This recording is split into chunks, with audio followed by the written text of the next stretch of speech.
Commerce ക്യാബിലേക്ക് എല്ലാവർക്കും സ്വാഗതം. കഴിഞ്ഞ വീഡിയോയിൽ IBA 2-ലെ യൂണിറ്റ് 8 ഇൻ്റർനാഷണൽ ബ്രാൻഡിംഗ് എന്താണെന്ന് നമ്മൾ നോക്കി. ഈ വീഡിയോയിൽ യൂണിറ്റ് 8-ലെ പാക്കേജിംഗ് ആൻഡ് ലേബലിംഗ് എന്താണെന്നാണ് ഡിസ്കസ് ചെയ്യാൻ പോകുന്നത്. അപ്പം ബ്രാൻഡിംഗ് എന്താണെന്ന് നമ്മൾ പഠിച്ചു. ബ്രാൻഡിംഗ് എന്ന് പറയുന്നത് ഒരു പ്രോഡക്റ്റിനെ മറ്റൊരു പ്രോഡക്റ്റിൽ നിന്ന് ഡിഫറൻഷ്യേറ്റ് ചെയ്യാൻ വേണ്ടിയിട്ട് ഉള്ള ലോഗോയോ അല്ലെങ്കിൽ ഏതെങ്കിലും ഒരു നെയിമോ അല്ലെങ്കിൽ ഡിസൈനോ അല്ലെങ്കിൽ അങ്ങനെയുള്ള ഏതെങ്കിലും ഒരു ടേമോ അതിനെയൊക്കെയാണ് ബ്രാൻഡ് എന്ന് പറയുന്നത്.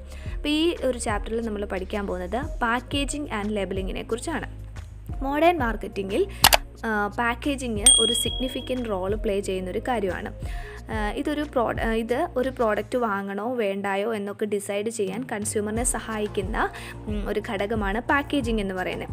കൺസ്യൂമേഴ്സിനെ അട്രാക്റ്റ് ചെയ്യുന്ന രീതിയിലല്ല പാക്കേജിംഗ് എങ്കിൽ ബാക്കിയുള്ള എല്ലാ മാർക്കറ്റിംഗ് എഫേർട്ടും വേസ്റ്റ് ആണെന്ന് തന്നെ പറയാം. പാക്കേജിനെ സിമ്പിളായി പറഞ്ഞാൽ it's a box, wrapper or case used for packing products. ഇനി പാക്കേജിംഗ് നോക്കാം. Packaging is the application of scientific knowledge, artistic talents and technology to cover the products so as to preserve them for storage, distribution, sale and use.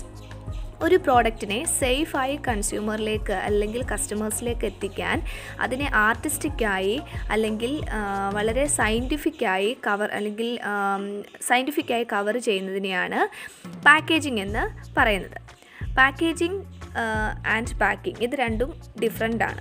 അപ്പം packing എന്താണെന്ന് നോക്കാം. Packing എന്ന് പറയുന്നത് goods transport ചെയ്യാൻ വേണ്ടിയിട്ട് അത് സേഫായിട്ട് കൺസ്യൂമേഴ്സിലേക്ക് എത്തിക്കാനുള്ള പ്രൊട്ടക്റ്റീവ് കവറിങ്ങിനെയാണ് പാക്കിംഗ് എന്ന് പറയുന്നത്. എന്നാൽ പാക്കേജിംഗ് എന്ന് പറയുന്നത് ഒരു പ്രോഡക്റ്റിൻ്റെ റാപ്പർ അല്ലെങ്കിൽ കണ്ടെയ്നർ ഇതിനെ ഡിസൈൻ ചെയ്യുകയും ഇതിനെ പ്രൊഡ്യൂസ് ചെയ്യുകയും ചെയ്യുന്ന ഗ്രൂപ്പ് ഓഫ് ആക്ടിവിറ്റീസിനെയാണ് പാക്കേജിംഗ് എന്ന് പറയുന്നത്. എക്സ്പോർട്ട് മാർക്കറ്റിങ്ങിൽ പാക്കേജിങ്ങിന് വലിയ റോള് ഉണ്ട്. പുവർ പാക്കേജിങ് പലപ്പോഴും ഒരു സീരിയസ് ഇഷ്യൂ ആയിട്ട് വരുന്നുണ്ട്. അതായത് പാക്കേജിംഗ് ആണ് കൺസ്യൂമേഴ്സിനെ കൂടുതലായിട്ട് ആ ഒരു പ്രോഡക്റ്റിലേക്ക് എത്തിക്കുന്നത്. അപ്പം വളരെ അട്രാക്റ്റീവ് ആയിട്ടുള്ള പാക്കേജസ് കൊടുക്കാനായിട്ട് ഒരു മാർക്കറ്റർ ശ്രദ്ധിക്കണം. അപ്പം പാക്കേജ് എന്ന് പറഞ്ഞാൽ എന്താണ്? അതൊരു റാപ്പർ ആകാം അല്ലെങ്കിൽ ഒരു കേസ് ആകാം. ഒരു കസ്റ്റമറിലേക്ക് ഒരു പ്രോഡക്റ്റിനെ സേഫായിട്ട് എത്തിക്കാൻ വേണ്ടിയിട്ട് സഹായിക്കുന്ന റാപ്പർ അല്ലെങ്കിൽ ഒരു ബോക്സ് അല്ലെങ്കിൽ കേസിനെയാണ് പാക്കേജ് എന്ന് പറയുന്നത്. ഇനി പാക്കേജിങ്ങിൻ്റെ ഫങ്ഷൻസ് എന്തൊക്കെയാണെന്ന് നോക്കാം. ഒന്നാമത്തേത് ഫിസിക്കൽ പ്രൊട്ടക്ഷൻ. ഇതുകൊണ്ട് ഉദ്ദേശിക്കുന്നത് ഡാമേജിൽ നിന്നുള്ള പ്രൊട്ടക്ഷനാണ്. എയർ, മോയ്സ്ചർ, അതുപോലെ ടോക്സിൻസ് ഇതിൽ നിന്നൊക്കെയുള്ളൊരു പ്രൊട്ടക്ഷനാണ് പാക്കേജിംഗ് കൊണ്ട് ഉദ്ദേശിക്കുന്നത്. ക്ലൈമറ്റിക് ചേഞ്ചസിൽ നിന്നുണ്ടാകുന്ന പ്രൊട്ടക്ഷൻ, അതായത് ഹൈ ടെമ്പറേച്ചർ, റെയിൻ ഇതൊക്കെ ഉണ്ടാകുമ്പോൾ അതിൽ നിന്നൊക്കെ പ്രൊഡക്ട്സിനെ പ്രൊട്ടക്റ്റ് ചെയ്യാൻ വേണ്ടിയിട്ട് പാക്കേജിംഗ് കൊണ്ട് കഴിയുന്നു. അതുപോലെ തന്നെ ഹാൻഡിൽ ചെയ്യാനും ഇത് വളരെ ഈസി ആക്കുന്നു. അതായത് പ്രൊഡക്റ്റിനെ ഈസി ആയിട്ട് ഹാൻഡിൽ ചെയ്യാനൊരു പാക്കേജ് കൊണ്ട് കഴിയുന്നു. രണ്ടാമത്തേതാണ് പ്രിസർവേഷൻ. പ്രോഡക്റ്റിൻ്റെ ക്വാളിറ്റി പ്രിസർവ് ചെയ്യാനായിട്ട് പാക്കേജിംഗ് കൊണ്ട് കഴിയുന്നു. ഇത് ഫുഡ് ആൻഡ് ഫാർമസ്യൂട്ടിക്കൽ പ്രോഡക്ട്സിൻ്റെ കേസിലായിരിക്കും കൂടുതലായിട്ട് വരുന്നത്. മൂന്നാമത്തേത് പ്രൊമോഷൻ. കസ്റ്റമേഴ്സിൻ്റെ അട്രാക്ഷൻ പിടിച്ചു പറ്റാൻ പാക്കേജിംഗ് കൊണ്ട് സാധിക്കുന്നുണ്ട്. അപ്പം ഡിസൈൻ ഒരു ഇമ്പോർട്ടൻറ്റ് ഫാക്ടറാണ്. എങ്ങനെ അട്രാക്റ്റീവ് ആക്കാൻ കഴിയും, ഒരു പ്രോഡക്റ്റ് എങ്ങനെ കൺസ്യൂമേഴ്സിലേക്ക് എത്തിക്കാൻ അല്ലെങ്കിൽ കൺസ്യൂമറിന് അട്രാക്റ്റീവ് ആകുന്ന രീതിയിൽ എങ്ങനെ ഡിസൈൻ ചെയ്യാൻ കഴിയുമെന്നൊക്കെയുള്ളത് ഒരു മാനുഫാക്ചററിനെ സംബന്ധിച്ചിടത്തോളം അവർ എടുക്കേണ്ട ഡിസിഷനിൽ പെട്ട ഒരു കാര്യമാണ്. Size, colour, design, graphics, labelling ഇതിലൂടെയൊക്കെ പ്രോഡക്റ്റിനെ കൂടുതൽ അട്രാക്റ്റീവ് ആക്കാനായിട്ട് കഴിയും. സത്യം പറഞ്ഞാൽ പാക്കേജിംഗ് ഒരു പ്രൊമോഷണൽ ടൂളായിട്ട് തന്നെയാണ് ആക്ട് ചെയ്യുന്നത്. പാക്കേജിങ്ങിൻ്റെ ഇമ്പോർട്ടൻസ് എന്തൊക്കെയാണെന്ന് നോക്കാം. First point, self service. അപ്പം സെയിൽസ്മാനോട് ചോദിക്കുന്നതിന് മുമ്പ് തന്നെ കസ്റ്റമർ പാക്കേജിംഗ് ആണ് ശ്രദ്ധിക്കുന്നത്. അതുകൊണ്ട് തന്നെ പാക്കേജ് ഒരുപാട് സെയിൽസ് ടാസ്ക് ചെയ്യേണ്ടതായിട്ട് വരുന്നുണ്ട്. അറ്റൻഷൻ സീക്ക് ചെയ്യണം, അതുപോലെ തന്നെ പ്രോപ്പർ ഇൻഫർമേഷൻസ് പ്രൊവൈഡ് ചെയ്യണം, ഓവറോൾ ഇംപ്രഷൻ ക്രിയേറ്റ് ചെയ്യണം. അതായത് പാക്കേജ് എന്ന് പറയുന്നത് ഒരു സെയിൽസ് പേഴ്സൺ ഈക്വലായിട്ടാണ് ഇപ്പോൾ ആക്ട് ചെയ്യുന്നത്. അതാണ് ഒന്നാമത്തെ പോയിൻറ്റ്. രണ്ടാമത്തേത് കൺസ്യൂമർ അഫ്ലുവൻസ്. ഡെവലപ്ഡ് കൺട്രീസിൽ ഇൻകമിൽ ഒരു സ്റ്റഡി ആയിട്ടുള്ള റൈസ് ഉള്ളത് കൊണ്ട് തന്നെ നോൺ പ്രൈസ് ഫീച്ചേഴ്സിന് കൂടുതൽ ഇമ്പോർട്ടൻസ് കൊടുക്കാനായിട്ട് തുടങ്ങി. അതായത് കൺവീനിയൻസ്, അപ്പിയറൻസ്, പ്രസ്റ്റീജ് ഇതിനൊക്കെ ഇമ്പോർട്ടൻസ് കൊടുത്ത് തുടങ്ങി. ഈ ആട്രിബ്യൂട്ട്സ് ഒക്കെ പ്രൊവൈഡ് ചെയ്യുന്ന ഇമ്പോർട്ടൻ്റ് വെഹിക്കിളാണ് ഒരു പാക്കേജ് എന്ന് പറയുന്നത്. മൂന്നാമത്തെ പോയിൻ്റാണ് ഇൻ്റഗ്രൽ മാർക്കറ്റിംഗ് കോൺസെപ്റ്റ്. പാക്കിങ് ബ്രാൻഡിനെ സപ്പോർട്ട് ചെയ്യുന്നതും റീഇൻഫോഴ്സ് ചെയ്യുന്നതും ആയിരിക്കണം എന്നാണ് ആ പോയിന്റിൽ പറഞ്ഞിരിക്കുന്നത്. അടുത്ത പോയിൻ്റാണ്, അടുത്ത ഏരിയ ആണ് factors influencing packaging decision. First point physical characteristics, physical shape, അതുപോലെ തന്നെ weight, stability, rigidity, surface finish, ഇങ്ങനെയുള്ള ക്യാരക്ടറിസ്റ്റിക്സ് എല്ലാം പാക്കേജിംഗ് ഡിസിഷനിൽ വരുന്നതാണ്. അപ്പം ഒരു പാക്കേജിംഗ് ഡിസിഷൻ എടുക്കുമ്പം ഇതെല്ലാം കൺസിഡർ ചെയ്യണം. രണ്ടാമത്തേതാണ് കെമിക്കൽ ക്യാരക്ടറിസ്റ്റിക്സ്. കെമിക്കൽ ക്യാരക്ടറിസ്റ്റിക്സ് എന്ന് പറയുമ്പോൾ പാക്കേജിംഗ് ഡിസിഷനിൽ ഇമ്പോർട്ടൻ്റ് ആയിട്ട് കൺസിഡർ ചെയ്യേണ്ട ഒരു ഫാക്ടറാണ് മോയ്സ്ചർ, അല്ലെങ്കിൽ ഓക്സിജൻ, ലൈറ്റ്, ബാക്ടീരിയ, ഫംഗൈ, ഇതുപോലെയുള്ള physio chemical factors packaging decision എടുക്കുമ്പം കൺസിഡർ ചെയ്യേണ്ട കാര്യങ്ങളാണ്. അടുത്തതാണ് ഇക്കണോമി. ഇക്കണോമി എന്ന് പറയുമ്പോൾ മാർക്കറ്റിങ്ങിൽ പാക്കേജിംഗ് ഒരു ഇമ്പോർട്ടൻറ്റ് ഫാക്ടർ ആണെങ്കിലും ഈ പാക്കേജിങ്ങിന് വേണ്ടിയിട്ടുള്ള കോസ്റ്റും ഇമ്പോർട്ടൻ്റ് ആണ്. പാക്കേജിംഗ് കോസ്റ്റ് റെഡ്യൂസ് ചെയ്യാനുള്ള എഫേർട്ട് എടുക്കണം. അതായത് ഇപ്പം ആ ഒരു പാക്കേജിങ്ങിന് വേണ്ടിയിട്ട് ഒരുപാട് കോസ്റ്റ് ആകുവാണെങ്കിൽ, അട്രാക്റ്റ് ചെയ്യാൻ വേണ്ടിയിട്ടാണ് എങ്കിലും ഒരുപാട് കോസ്റ്റ് ആകുവാണെങ്കിൽ അത് കുറച്ച് ബുദ്ധിമുട്ടായിരിക്കും അല്ലേ. അപ്പോൾ ആ ഒരു പ്രോഡക്റ്റിനും ആ ഒരു പ്രൈസ് കൂടാൻ സാധ്യതയുണ്ട്. അതുകൊണ്ട് തന്നെ പാക്കേജിങ് കോസ്റ്റ് റെഡ്യൂസ് ചെയ്യാൻ അട്രാക്റ്റീവായിട്ടുള്ള രീതിയിലായിരിക്കണം, പക്ഷേ ഹെവി കോസ്റ്റിലായിരിക്കരുത് ഒരു പാക്കേജിങ് നടത്തേണ്ടത്. അടുത്തതാണ് കൺവീനിയൻസ്. കൺവീനിയൻസ് എന്ന് പറയുമ്പോൾ പാക്കേജിങ്ങിന് ചില ഫീച്ചേഴ്സ് ഉണ്ട്. ഡിസ്ട്രിബ്യൂഷൻ, സ്റ്റോറേജ്, ഹാൻഡ്ലിങ്, ഇതിനൊക്കെ കൺവീനിയൻ്റ് ആയിരിക്കണം. അതുപോലെ തന്നെ ഓപ്പൺ ചെയ്യാനും ക്ലോസ് ചെയ്യാനും ഒക്കെ ഈസി ആയിരിക്കണം. അതുപോലെ തന്നെ ഡിസ്പ്ലേ ചെയ്യാൻ തന്നെ കൺവീനിയൻ്റ് ആയിരിക്കണം. അപ്പോൾ കൺവീനിയൻസ് എന്ന് പറയുന്നത് ഒരു ഇമ്പോർട്ടൻ്റ് ഏരിയ ആയതുകൊണ്ട് തന്നെ പാക്കേജിംഗ് ഡിസിഷൻ എടുക്കുമ്പം അതും കൂടി ശ്രദ്ധിക്കണം. അടുത്തതാണ് മിസലേനിയസ് ഫാക്ടേഴ്സ്. മിസലേനിയസ് ഫാക്ടേഴ്സ് എന്ന് പറയുമ്പോൾ പാക്കേജിങ്ങായിട്ട് ബന്ധപ്പെട്ടിട്ടുള്ള മറ്റു പല ഫാക്ടേഴ്സും ഉണ്ട്. അതിലൊന്നാണ് സ്റ്റാറ്റ്യൂട്ടറി ഫാക്ടേഴ്സ്, അതുപോലെ തന്നെ കൺസ്യൂമർ ആറ്റിറ്റ്യൂഡ്, ഇതൊക്കെ ഫാക്ടറാണ്. ഈ ഫാക്ടേഴ്സ് എല്ലാം നമ്മൾ പാക്കേജിംഗ് ഡിസിഷൻ എടുക്കാൻ നേരത്ത് ശ്രദ്ധിക്കണം. അടുത്തതാണ് special considerations in international marketing. അടുത്ത ഏരിയ അതാണ്. അപ്പം എക്സ്പോർട്ട് പാക്കേജിങ്ങുമായി ബന്ധപ്പെട്ട് ചില ഫാക്ടേഴ്സ് കൺസിഡർ ചെയ്യണം. എക്സ്പോർട്ട് പാക്കേജിങ്ങുമായിട്ട് ബന്ധപ്പെട്ട് ഒന്നാമത്തേതാണ് regulations in the foreign countries. അതിനകത്ത് പറയുന്നത് ഫോറിൻ കൺട്രീസിൽ പാക്കേജിങ് ആൻഡ് ലേബലിങ്ങിന് കുറച്ച് ഗവൺമെൻറ് റെഗുലേഷൻസ് ഉണ്ട്. ചില കമ്മോഡിറ്റീസിൻ്റെ പാക്കേജിങ്ങുമായി ബന്ധപ്പെട്ട് ചില സ്റ്റാൻഡേർഡ്സ്, അതുപോലെ തന്നെ ലേബലിങ്ങുമായി ബന്ധപ്പെട്ടിട്ടുള്ള ലേബൽ ചെയ്യുമ്പോഴുണ്ടാകുന്ന ആൽഫബറ്റ്സിൻ്റെ സൈസ്, അതുമായിട്ട് ബന്ധപ്പെട്ടിട്ടുള്ള ചില സ്റ്റാൻഡേർഡ്സ് ഫോറിൻ കൺട്രീസ് സെറ്റ് ചെയ്തിട്ടുണ്ട്. അപ്പം ജർമ്മനി പോലെയുള്ള രാജ്യങ്ങളിൽ ബയോഡീഗ്രേഡബിൾ, അതുപോലെ തന്നെ എൻവയോൺമെൻറ്റ് ഫ്രണ്ട്ലി ആയിട്ടുള്ള പാക്കേജിങ്ങിനെയാണ് അവർ വെൽക്കം ചെയ്യുന്നത് അല്ലെങ്കിൽ പ്രൊമോട്ട് ചെയ്യുന്നത്. അതുപോലെ നേറ്റീവ് ലാംഗ്വേജിൽ തന്നെ ലേബൽ ചെയ്യുന്നതും ഇപ്പോൾ വളർന്നു വരുന്ന ഒരു ട്രെൻഡാണെന്ന് പറയാം. അപ്പം ഈ റെഗുലേഷൻസ് അല്ലെങ്കിൽ സ്റ്റാൻഡേർഡ്സ് ഒക്കെ ഫോളോ ചെയ്യുന്നില്ലെങ്കിൽ ആ ഒരു പ്രോഡക്റ്റ് ആ പർട്ടിക്കുലർ ഫോറിൻ മാർക്കറ്റിൽ ഇറക്കാനായിട്ട് പറ്റത്തില്ല. അതാണ് ഒന്നാമത്തെ point, regulations in the foreign countries. അതായത് ഫോറിൻ കൺട്രീസിൽ നമ്മളത് ഇറക്കുമ്പം അവിടുത്തെ റെഗുലേഷൻസ്, ലേബലിങ്ങും പാക്കേജിങ്ങുമായിട്ട് കുറച്ച് സ്റ്റാൻഡേർഡ്സ് ആ ഒരു രാജ്യം സെറ്റ് ചെയ്ത് വെച്ചിട്ടുണ്ട്. അത് ഫോളോ ചെയ്തിട്ടില്ലെങ്കിൽ ആ ഒരു മാർക്കറ്റിൽ അവർക്ക് ഇറങ്ങാനായിട്ട് പറ്റത്തില്ല. രണ്ടാമത്തേതാണ് ബയേഴ്സ് സ്പെസിഫിക്കേഷൻ. അതെന്ന് പറഞ്ഞാൽ ബയേഴ്സ് അല്ലെങ്കിൽ ഇമ്പോർട്ടേഴ്സ് ചില പാക്കേജിങ് സ്പെസിഫിക്കേഷൻസ് കൊടുക്കാറുണ്ട്. സ്റ്റാറ്റ്യൂട്ടറി റിക്വയർമെൻറ്റ്സിനോടൊപ്പം തന്നെ അവർ ബയേഴ്സും കുറച്ച് സ്പെസിഫിക്കേഷൻസ് കൊടുക്കാറുണ്ട്. അതും ബയേഴ്സിൻ്റെ സ്പെസിഫിക്കേഷൻസും മീറ്റ് ചെയ്യുന്നുണ്ടോ എന്ന് നോക്കണം. മൂന്നാമത്തേതാണ് socio cultural factor. Socio cultural factor എന്ന് പറയുമ്പോൾ ഒരു പ്രോഡക്റ്റിൻ്റെ പാക്കേജ് ഡിസൈൻ ചെയ്യുമ്പം ഇമ്പോർട്ട് ചെയ്യുന്ന രാജ്യത്തിൻ്റെ കസ്റ്റംസ് അല്ലെങ്കിൽ അവരുടെ ട്രഡീഷൻസ്, ബിലീഫ്സ്, ഇതുപോലെ തന്നെ ഉള്ള കാര്യങ്ങളെക്കുറിച്ച് അറിവ് വേണം. ഇതുപോലെയുള്ള ഫാക്ടേഴ്സും അവർ കൺസിഡർ ചെയ്തിട്ട് വേണം പാക്കേജിങ് നടത്താൻ.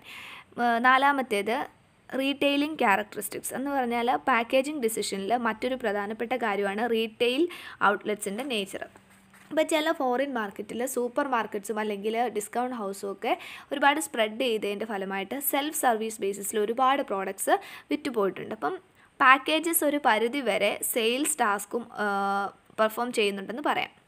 അതായത് സൂപ്പർ മാർക്കറ്റിലൊക്കെ ആണെങ്കിലും നമ്മൾ തന്നെ സാധനങ്ങൾ പോയി സെലക്ട് ചെയ്യുമായിരിക്കുമല്ലോ.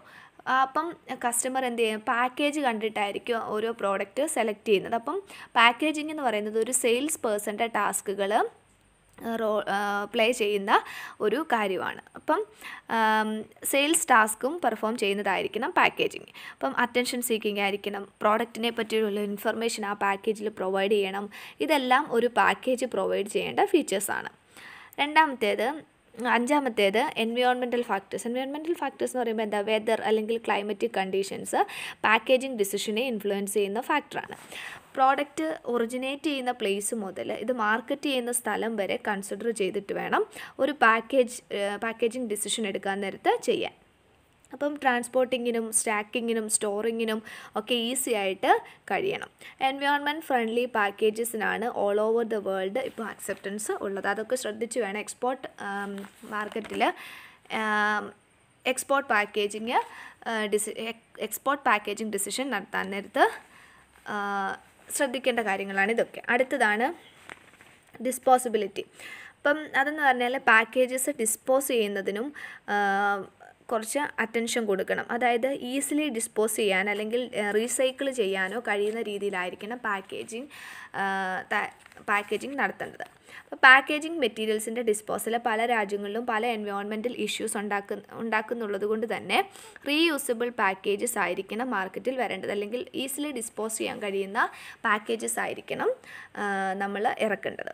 അടുത്തതാണ് പൊളിറ്റിക്കൽ ഫാക്ടേഴ്സ്. പൊളിറ്റിക്കൽ ഫാക്ടേഴ്സ് എന്ന് പറയുമ്പോൾ അറിയാലോ, ചില കളറ് അല്ലെങ്കിൽ ചില ഷേപ്പിലുള്ള പാക്കേജസ് ചില ഗവൺമെൻറ് ബ്ലോക്ക് ചെയ്യാറുണ്ട്. അപ്പം പാക്കേജിങ്ങിൽ അതും നമ്മൾ കൺസിഡർ ചെയ്യണം. അടുത്തതാണ് importance and requirements of export packing. ഒന്നാമത്തേത് ഹാൻഡിൽ ചെയ്യാനും അതുപോലെ തന്നെ ട്രാൻസ്പോർട്ട് ചെയ്യാനും ഈസി ആയിരിക്കണം. ഇപ്പം കാർഗോ ഹാൻഡിൽ ചെയ്യുന്നത് മാനുവലി ആകാം അല്ലെങ്കിൽ മെക്കാനിക്കലി ആകാം. ഓരോ സ്ഥലത്തും ഹാൻഡ്ലിംഗ് മെത്തേഡ്സ് വ്യത്യസ്തമായിരിക്കും. അപ്പം മാനുവലി ഹാൻഡിൽ ചെയ്യുമ്പം അത് താഴെ വീഴാനും പൊട്ടിപ്പോകാനും അല്ലെങ്കിൽ ഒടിയാനും അങ്ങനെ ഡാമേജസ് ഉണ്ടാകാൻ സാധ്യത ഉള്ളതുകൊണ്ട് തന്നെ ഹാൻഡിൽ ചെയ്യാൻ ഈസി ആയിരിക്കണം പാക്കേജിങ്. രണ്ടാമത്തേത് അത് തന്നെയാണ് പറയുന്നത്, ഹാൻഡിൽ ചെയ്യാൻ ഈസി ആയിരിക്കണം. അതായത് ബൾക്ക് പാക്സ് ആണെങ്കിൽ ഗ്രിപ്പേഴ്സ് അല്ലെങ്കിൽ ഹാൻഡിൽസ്, ഹുക്സ് ഇതുപോലെയുള്ള ഹാൻഡ്ലിംഗ് ഫെസിലിറ്റീസ് പ്രൊവൈഡ് ചെയ്യണം. അതുപോലെ തന്നെ ഗ്ലാസ് ഐറ്റംസ് ആണെങ്കിൽ ഹാൻഡിൽ വിത്ത് കെയർ അങ്ങനെയുള്ള ഒരു ഇൻഡിക്കേഷൻസ് ആ പാക്കിന് മുകളിൽ കൊടുക്കണം. മൂന്നാമത്തേതാണ് ക്വിക്ക് എക്സാമിനേഷന് കഴിയുന്നതായിരിക്കണം. എന്താണ് അതിലെ കണ്ടൻറ്റ് അല്ലെങ്കിൽ ആ ഒരു പാക്കിൽ എന്താണ് ഉള്ളതെന്ന് ഈസിലി എക്സാമിൻ ചെയ്യാൻ കഴിയുന്നതായിരിക്കും. ഇമ്പോർട്ടിംഗ് ആൻഡ് എക്സ്പോർട്ടിംഗ് കൺട്രീസിലെ കസ്റ്റംസ് അതോറിറ്റീസിന് ഈസിലി ചെക്ക് ചെയ്യാൻ കഴിയുന്ന രീതിയിലായിരിക്കണം പാക്കേജസ് ഇറക്കേണ്ടത്. അടുത്തതാണ് ഐഡൻറ്റിഫൈ ചെയ്യാൻ ഈസി ആയിരിക്കണം. അടുത്തത് ഡിസ്പോസ് ചെയ്യാൻ ഈസി ആയിരിക്കണം. ഇതൊക്കെയാണ് ആ ഒരു പോർഷനിൽ പറഞ്ഞിരിക്കുന്നത്. അടുത്ത ഏരിയ ആണ് ലേബലിംഗ്. അപ്പം പാക്കേജിങ് എന്താണെന്ന് നമ്മൾ പഠിച്ചു. അടുത്ത ഏരിയയാണ് ലേബലിംഗ്. ലേബലിംഗ് എന്ന് പറയുമ്പം ലേബലിംഗ് പാക്കേജിൻ്റെ ഒരു പാർട്ട് തന്നെയാണ്. ഒരു കൺസ്യൂമർ വാങ്ങാൻ ഉദ്ദേശിക്കുന്ന പ്രോഡക്റ്റിനെ പറ്റി ആവശ്യമായിട്ടുള്ള ഇൻഫർമേഷൻ പ്രൊവൈഡ് ചെയ്യുന്ന ഒരു കാര്യമാണ് ലേബലിംഗ്. അതായത് ഇതിൽ ബ്രാൻഡ് നെയിം, മാനുഫാക്ചററിൻ്റെ name, date of production, expiry date, പിന്നെന്തുവാ ക്വാണ്ടിറ്റി, അതിനകത്തുള്ള ഇൻഗ്രീഡിയൻസ്, പിന്നെ യൂസേജ് ഇൻസ്ട്രക്ഷൻസ്, പ്രൈസ്, ഇതൊക്കെ ഉൾക്കൊള്ളുന്നതാണ് ലേബലിംഗ് എന്ന് പറയുന്നത്. ഒരു പാക്കേജ് അല്ലെങ്കിൽ ഒരു കണ്ടെയ്നറിനോടൊപ്പം അഫിക്സ് ചെയ്യുന്ന piece of paper, cloth or metal, ഇതിനെയാണ് ലേബൽ എന്ന് പറയുന്നത്. ചില പ്രോഡക്റ്റിൻ്റെ ലേബലിങ്ങിൽ സ്റ്റാറ്റ്യൂട്ടറി വാർണിങ്ങും കൊടുക്കാറുണ്ട്. അപ്പം ഒരു എക്സാമ്പിൾ പറഞ്ഞാൽ സിഗരറ്റ് അല്ലെങ്കിൽ ഇതിൻ്റെയൊക്കെ മുകളിൽ ഇപ്പം സ്മോക്കിംഗ് ഈസ് ഇൻജൂറീസ് ടു ഹെൽത്ത് അങ്ങനെയൊക്കെ പറഞ്ഞ് എഴുതാറുണ്ടല്ലോ. അപ്പോൾ സ്റ്റാറ്റ്യൂട്ടറി വാർണിങ്ങും ചില ലേബൽസ് പ്രൊവൈഡ് ചെയ്യാറുണ്ട്. ഇനിയും ടൈപ്സ് ഓഫ് ലേബൽസ് എന്തൊക്കെയാണ്? നേരത്തെ പറഞ്ഞ പോലെ brand label, price label, quantity label, barcode label, date label, ഇങ്ങനത്തെ ഒക്കെ ലേബൽ ഉണ്ട്. ഇനി ഈ യൂണിറ്റിലെ ലാസ്റ്റ് ഏരിയ ആണ് വാറണ്ടി ആൻഡ് ഗ്യാരണ്ടി. അപ്പോൾ ഇത് നമ്മൾ കേട്ടിട്ടുള്ളത് അല്ലേ? അപ്പം വ്യത്യാസമുള്ളത് വാറണ്ടി എന്ന് പറയുന്നത് ഒരു ബയറിന് അവർ വാങ്ങിയ പ്രോഡക്റ്റ് അവർ എക്സ്പെക്റ്റ് ചെയ്ത രീതിയിൽ ആ ഒരു പർട്ടിക്കുലർ പ്രൊഡക്റ്റ് പെർഫോം ചെയ്തില്ലെങ്കിൽ അത് കോമ്പൻസേറ്റ് ചെയ്തോളാമെന്ന് മാനുഫാക്ചറർ കൊടുക്കുന്ന ഒരു അഷ്വറൻസ് ആണ് സത്യം പറഞ്ഞാൽ വാറണ്ടി. അപ്പോൾ കമ്പനീസ് ഇതിനെ ഒരു മാർക്കറ്റിംഗ് ടൂളായിട്ടാണ് യൂസ് ചെയ്യുന്നത്. ഇതൊരു ഫോർമൽ അഷ്വറൻസ് ആണ്. ഗ്യാരണ്ടി എന്ന് പറയുമ്പോൾ സ്പെസിഫൈഡ് ക്വാളിറ്റിക്ക് താഴെയാണ് ഒരു പ്രോഡക്റ്റെങ്കിൽ അത് റിപ്പയർ ചെയ്യുകയോ അല്ലെങ്കിൽ റീപ്ലേസ് ചെയ്യുകയോ അല്ലെങ്കിൽ മണി റീഫണ്ട് ചെയ്യാം എന്നൊക്കെ പറഞ്ഞ് മാനുഫാക്ചറർ ബയറിന് കൊടുക്കുന്ന ഒരു കമ്മിറ്റ്മെൻറ്റിനെയാണ് ഗ്യാരണ്ടി എന്ന് പറയുന്നത്. ഇപ്പോൾ വാറണ്ടി എന്ന് പറയുമ്പം വാറണ്ടിയും ഒരു അഷുറൻസ് തന്നെയാണ്. പ്രോഡക്റ്റ് എക്സ്പെക്റ്റ് ചെയ്ത സ്റ്റാൻഡേർഡ്സ് സാറ്റിസ്ഫൈ ചെയ്യുന്നില്ല എങ്കിൽ മാനുഫാക്ചറർ അത് റിപ്പയർ ചെയ്യും, അല്ലെങ്കിൽ ആ ഡിഫക്റ്റീവായ പാർട്ട് മാത്രം റീപ്ലേസ് ചെയ്ത് കൊടുക്കുകയും ചെയ്യേണ്ടതായിട്ടുണ്ട്. അപ്പോൾ ഗ്യാരണ്ടിയിൽ അതായത് മണി ബാക്ക് പോസിബിളാണ്. പക്ഷേ വാറണ്ടിയിൽ അങ്ങനെയില്ല. അവർ പേ ചെയ്യണം, കസ്റ്റമർ പേ ചെയ്യണം. എക്സാമ്പിൾ, ഇപ്പം നമ്മളൊരു ഫോൺ വാങ്ങിച്ചു, 6 months വാറണ്ടി ഉണ്ട്. ഒരു 3 monthsനുള്ളിൽ തന്നെ മൊബൈൽ വർക്ക് ചെയ്യാതെയോ അല്ലെങ്കിൽ മറ്റെന്തെങ്കിലും പ്രശ്നങ്ങൾ ഉണ്ടാകുകയാണെങ്കിൽ അത് റിപ്പയർ ചെയ്ത് കൊടുക്കും. ഫിസിക്കൽ ഡാമേജസിന് വാറണ്ടി കവർ ചെയ്യത്തില്ല. അതായത് താഴെ വീണ് പൊട്ടിപ്പോവാണെങ്കിൽ അങ്ങനെയൊന്നും കവർ ചെയ്യത്തില്ല. ചുരുക്കി പറഞ്ഞാൽ ഗ്യാരണ്ടി എന്ന് പറയുന്നത് മാനുഫാക്ചററിന് ബയറിനോടുള്ള കമ്മിറ്റ്മെൻ്റ് ആണ്. എന്നാൽ വാറണ്ടി എന്ന് പറയുന്നത് ഒരു അഷുറൻസ് ആണ്. അപ്പം വാറണ്ടിയിൽ റീപ്ലേസ് ചെയ്യത്തില്ല, റിപ്പയർ ചെയ്ത് കൊടുക്കും. പക്ഷേ ഗ്യാരണ്ടിയിൽ റീപ്ലേസും അതുപോലെ തന്നെ എന്താ പറയുന്നത്, റീപ്ലേസ് ചെയ്യുകയോ അല്ലെങ്കിൽ റിപ്പയർ ചെയ്യുകയോ റീഫണ്ട് ചെയ്യുകയോ ചെയ്യും. പക്ഷേ വാറണ്ടിയിൽ അത് റീപ്ലേസ് ചെയ്യത്തില്ല, റിപ്പയർ ചെയ്ത് കൊടുക്കുകയാണ് ചെയ്യുന്നത്. ഇന്നത്തെ ക്ലാസ്സിൽ നമ്മൾ ലേബലിങ്ങിനെ കുറിച്ചും പാക്കേജിങ്ങിനെ കുറിച്ചും പഠിച്ചു. അതുപോലെ തന്നെ ഗ്യാരണ്ടിയും വാറണ്ടിയും തമ്മിലുള്ള ഡിഫറൻസ് എന്താണെന്നും പഠിച്ചു. ഈ ക്ലാസ്സുകൾ നിങ്ങൾക്ക് ഉപകാരപ്പെട്ടെങ്കിൽ ലൈക്ക് ചെയ്യുക, ഷെയർ ചെയ്യുക, കമൻറ്റ് ചെയ്യുക. ഈ ഒരു ചാനൽ ഇഗ്നോ യൂണിവേഴ്സിറ്റിയിൽ M.Com ചെയ്യുന്നവർക്ക് വേണ്ടിയിട്ടുള്ള ചാനലാണ്. ഞാനിടുന്ന വീഡിയോസ് നിങ്ങൾക്ക് വേഗം തന്നെ കിട്ടാൻ നിങ്ങൾ സബ്സ്ക്രൈബ് ചെയ്യുകയും അതുപോലെ തന്നെ ബെല്ലൈക്കൺ പ്രസ് ചെയ്യുകയും ഓൾ ഓപ്ഷൻ എനേബിൾ ചെയ്യുകയും ചെയ്താൽ ഞാനിടുന്ന വീഡിയോസ് എത്രയും വേഗം നിങ്ങൾക്ക് എത്തുന്നതാണ്. അതുകൊണ്ട് തന്നെ നിങ്ങൾ ഈ ചാനൽ സബ്സ്ക്രൈബ് ചെയ്യുക.